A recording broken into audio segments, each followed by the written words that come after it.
আসসালামু আলাইকুম ওরহমতুল্লাহি ওবারাকাতু। দরুদে শেফার তরফ থেকে আমি আবারও একটা নতুন দোয়া নিয়ে হাজির হয়েছি। এই দোয়াটা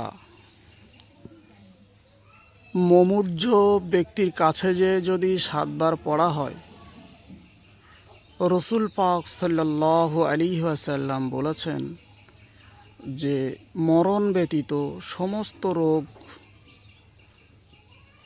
থেকে আল্লাহ পাক তাকে মুক্তি করবেন। রসুল পাক সাল্লাল্লাহু আলাইহি ওয়াসাল্লাম ইরশাদ করেছেন, ইবনে আব্বাস রাদিয়াল্লাহু তাআলা আনহু থেকে বর্ণিত, রসুল পাক সাল্লাল্লাহু আলাইহি ওয়াসাল্লাম বলেছেন, কোনো অসুস্থ মানুষের সঙ্গে সাক্ষাৎ করবে যারও এখন মরার সময় উপস্থিত হয়নি, কিন্তু তিনি অনেক অসুস্থ, এবং তার নিকট গিয়ে এই দোয়াটি 7 বার পাঠ করবে, আল্লাহ পাক রব্বুল আলামিন এই ব্যক্তিকে সুস্থ দান করবেন। এই দোয়াটা হলো এই যে আসআলুল্লাহুল আযীম রব্বুল আরশিল আযীম আইয়া শাফিয়াক।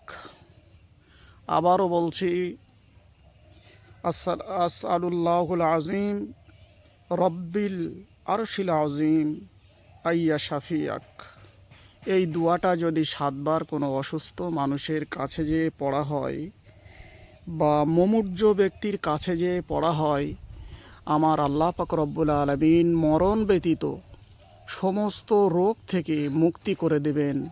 আমিন। ওয়া আখিরিদ দাওয়াহুম আনিল হামদুলিল্লাহি রব্বিল আলামিন।